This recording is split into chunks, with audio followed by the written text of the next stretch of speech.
ግን ደግሞ ደህና ነኝ ማለት ብቻዬን መሆን አልፈልግም ማለት አይደለም። እፉዬ ቆይ ምንድነው የሆንሽው? ከኔ ለመራቅ እየሞከርሽ ነው? ቢገባህማ እንደዛ ነበር። ግን አንተ አንድ ነገር ላይ ችክ ካልክ በቃ አትለቅም። ናታን እኔ ከዚህ በኋላ ከአንተ ጋር የፍቅር ግንኙነት ውስጥ መቆየት አልፈልግም። እየቀለድሽ ነው አይደል? እየቀለድኩ አይደለም፣ እውነቴን ነው። ይቅርታ ናታን፣ እኔ ከዚህ በላይ ልጎዳ አልፈልግም። ሳላስበው በሌላ ሰው ፍቅር ተሸነፍኩ። አትዋሽ። አንቺ በፍጹም ሌላ ሰው ልታፈቅሪያች። ለምንድን ነው የማልችለው? እኔም እኮ ሰው ነኝ። በቃ ተሳሳትኩ፣ ተሸነፍኩ።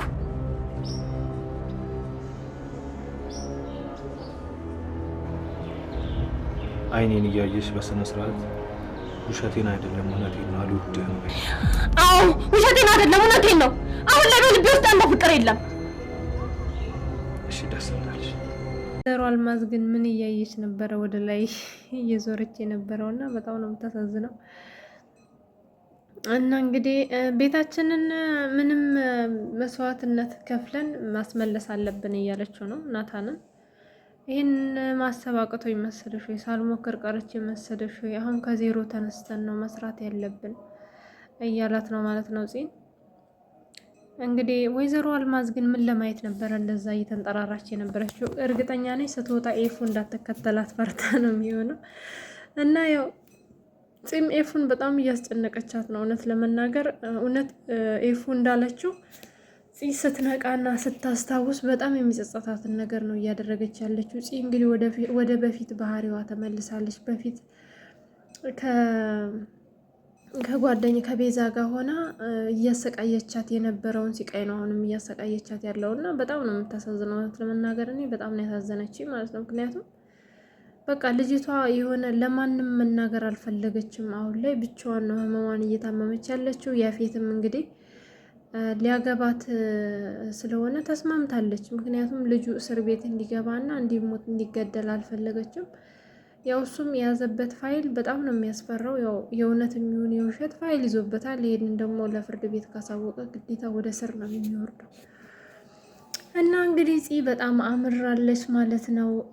እንግዲህ ብላ ብላ ደግሞ ከወይዘሪት አልማዝ ጋር ጓደኝነት ለመፍጠር እያሰበች ነው። እንዲሁም ቤዛ ጋር ልትወስጂኝ ትችያለሽ ወይ እያለቻት ነው። ቤዛ ጋር ልትወስጂኝ ትችያለሽ ወይ ስትላት እሷ መሄድ እንደማትችልና ጓደኛዋን እንግዲህ የቤዛ ወዳጅ የተባለችው ግን ያልሆነችዋ ለፂ ማነው ለኤፉ እያገዘች ያለችው እንዲሁም ፖሊስ ሆና እየሰራች ያለችው ልጅ ማለት ነው። ከእሷ ጋር ነው ሊሄዱ የተነሱት። እንግዲህ ልጅቷ ዛሬ በጣም ደስ ያለኝ ድራማው፣ ምክንያቱም መጨረሻ ላይ የምትሰሙት ይሆናል ማለት ነው። እንግዲህ ኤፉም ናታንን እንደማትፈልገው ነግረዋለች። ናታን የሚወሰደው እንግዲህ ሁሉንም ነገር ከሰማ በኋላ በጣም ሊጫናት አልፈለገም። ክፉም ነገር ሊናገራት አልፈለገም።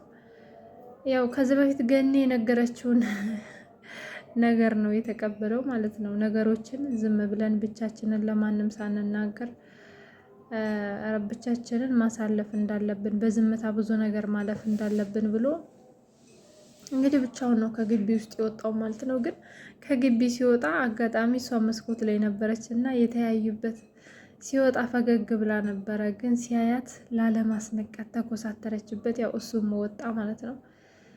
እንግዲህ በጣም ሊደነገጠችው እሱ ሲወጣ እህትየዋ ፈራች። ምክንያቱም ከአሁን በፊት ብዙ ነገር ስለተደረገ ተናዶ ሲወጣ ግዴታ ቢኒያም እንዲከተለው ደውላ ነገረችው። ቢኒም እሷን ሊወስዳት ነበር። ያው ደግሞ ቢኒና እሷን በፍቅር እያበዱ ነው። ዘንድሮ እኮ አልቻለም እናንተ አወዛገቡንና ያው ቢኒም እንግዲህ ያለውን ነገር እየጠየቀው ነበረ። ናታንም ስልኩን ሳይለንት አድርጎ ሲደወልለት ራሱ እያየ አልነበረም። ቢኒም ሄደ። ከቢኒም ጋር ተገናኙ። እንግዲህ እውነት ለመናገር ቢኒ ያውቆበታል። ያው ጓደኛውም አይደለ ያለውን ነገር። በጣም የሚገርመው ነገር ናታን የሆነ ነገር ሲሆን ፊቱ ላይ ነው የሚያስታውቀው ቶሎ ማለት ነው። ችግሮችን በውስጡ የመያዝ አይችልም እና ቶሎ የሚያስታውቅበት ሰው ነው እና በጣም እንደተበሳጨ በአንድ ጊዜ ነው ግርጥት የሚለው ምናምን እና በጣም አውቆበት ነበረ ቢኒ። ያው ያለውን ነገር አንዳንድ ጊዜ በዝምታ ማለፍ እንዳለበት እያስረዳው ነበረ። ፂም እንግዲህ ቤዛ ጋር ሄዳለች።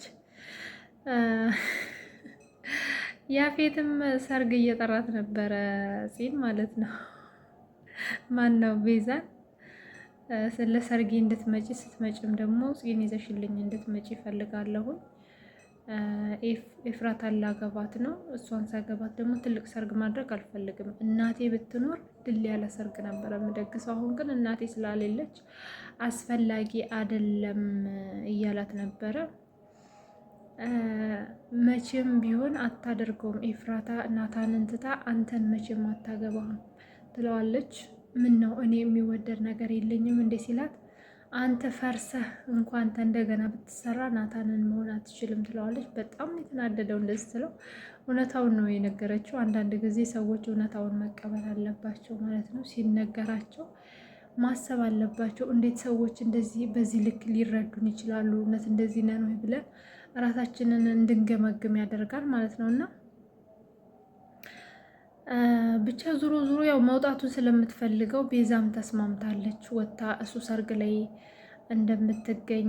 ግን ቤዛ በጣም ነው ደስ ያላት ኤፉና ልጁ ስለሚጋቡ ማለት ነው። ምክንያቱም የናታንን መሰበር ትፈልጋለች። ናታን መቼም እንደማያፈቅረኝ አውቃለሁኝ፣ ግን በሚወዱት ሰው መጎዳት፣ የሚወዱትን ሰው ማጣት ምን ያህል እንደሚያም ምን ያህል እንደሚሰብር እንድታይ እፈልጋለሁ እያለች ነበረ። ያው እንግዲህ ሰርጉ ጋር እንደምትሄድም ተስማምታለች።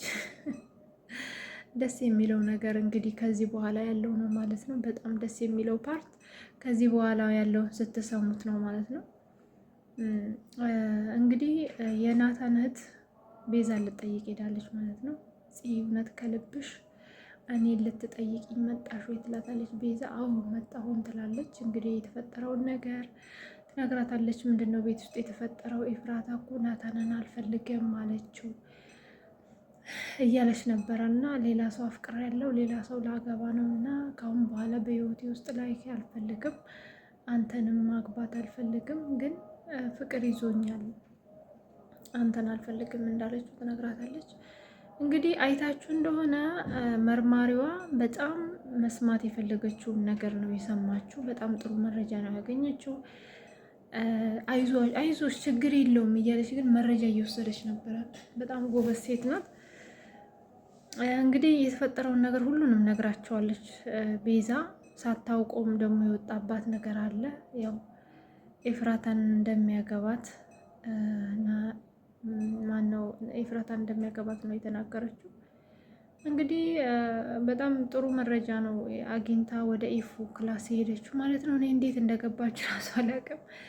ተደብቃ ኤፉ ክላስ ገብታለች ማለት ነው። ኤፉ ክላስ ከገባች በኋላ እንግዲህ ምንም ነገር እንደማታደርጋት እየነገረቻት ነበረ። ኤፉ ደግሞ የቤዛ ጓደኛ ስለሆነች እንድትጎዳት እንደመጣች ነው እያሰበች የነበረው። ምክንያቱም የጠላታችሁ ጓደኛ ሁሌም ጠላታችሁ መስሎ ነው የሚታያችሁ። ሁሉም ሰው ሊያደርገው የሚችለው ነገር ነው። እኔም ከማልፈልገው ሰው ስር ቆሞ ያየሁትን ሰው ያን ሰው መጠርጠር አይቀርም እና ኤፉን በጣም በሚያስጠላ አስተያየት ነበር እያየቻት የነበረውና በጣም ነው የደነገጠችው። ያው እንግዲህ ልጅቷ መርማሪ ናት። ምን አድርጎሽ ነው ያፌት? በምን አስፈራርቶሽ ነው እሺ ልትዩ የቻልሽው? እያለቻት ነው። አንቺ ደግሞ ማንሽ? እባክሽን ተይኝ፣ እኔ በጣም ብዙ ጭንቀት ያለብኝ ሰው ነኝ። አንቺ ደግሞ ተጨምረሽ ሌላ ጭንቀት አትሁኝብኝ እያለቻት ነው። ኤፉ እኔ አንቺን ልረዳሽ ነው የመጣሁት ትላታለች። አይደለ እያለች ያው ስለምታውቅ ከአሁን በፊት ያለውን ነገር ኤፉ ምንም አይፈረድባትም ማለት ነው ልጅቷን ብጠረጥራት። ግን ደስ የሚለው ነገር እኔ መርማሪ ፖሊስ ነኝ ስትላት በጣም ነው ኤፉ ማለት ደንግጣለች። ልትረዳትም እንደምትችል ትገምታለች ማለት ነው። እንግዲህ የምናየው ይሆናል ድራማውን ቀጣይ ላይ የሚለቀቀውን የምናየው ይሆናል። እርግጠኛ ነኝ ያፌት ጋር ያለውን መረጃ ይያዛል። ኤፉም እንግዲህ እንደ እግዚአብሔር ፍቃድ ያው እግዚአብሔር ሰውን ሊረዳ ሲል ሰው ነው የሚልከውና እሷን ልኮላታል ብዬ አስባለሁ። ሁሉንም ነገር ማሸነፍ ትችላለች ብዬ አስባለሁ። ፂም እንግዲህ ቀስ እያለች ስታስታውስ እንግዲህ ወደፊት ከፊት ያሳለፈችውን ነገር ልታስታውስ ትችልና ይች ልጅ እንደገና ወደ ቀድሞ ፍቅራቸው ወደ ናታን እና ኤፉ አንድ ጋር ይሆናሉ ብዬ አስባለሁ። እንግዲህ ያፌትም በጣም እያፈጠነው ነው። ቀጣይ ሳምንት እንደሚያገባት ነው እየተናገረ ያለው። በዚህ በቀጣይ ሳምንት ውስጥ ምን እንደሚፈጠር አብረን የምናየው ይሆናል። ግን ኤፉ ፈጣሪ ያግዛት። በጣም ነው የምታሳዝነው። በጣም ነው የተንገላታችሁ። እውነት ለመናገር የሆነ በቃ ነፍሷ ነው እየተጨነቀ ያለውና እኔ እዚህ ምድር ላይ ደስታ የማይገባኝ ሰው ነኝ እያለች ነው ያለችው ማለት ነው። አንዳንድ ጊዜ በህይወታችሁ እንደዚህ አይነት ነገር ሊያጋጥማችሁ ይችላል እና አንዳንዴ ብቻችሁን ሆናችሁ በዝምታ ፈጣሪያችሁ ውስጥ ጠይቁ፣ ብዙ መልስ ታገኛላችሁ። እና ኤፉም ያው ዝም ብላ ብቻዋን ክላሷ ነበረች። ብቻዋን እያለቀሰች ባለችበት ሰዓት፣ እያዘነች ባለችበት ሰዓት፣ ሁሉም ሰው ሊረዳት ባልቻለው ሰዓት እሷ ራሱን እንዴት አድርጋ አንዳንድ ጊዜ አንዳንድ ችግሮች ለሰው ራሱ ማስረዳት አትችሉም እና እንደዛ በሆነችበት ሰዓት ነው እንግዲህ የደረሰችላት። በጣም ደስ የሚለው ቀጣዩን ፓርት አብረን የምናየው ይሆናል። የከርሞ ሰው ይበለን፣ ሀገራችን ኢትዮጵያን ሰላም ያድርግልን። ውዶችዬ ላይክ፣ ሼር፣ ሰብስክራይብ እንዳይረሳ። ሁላችሁንም አመሰግናችኋለሁ። ባባይ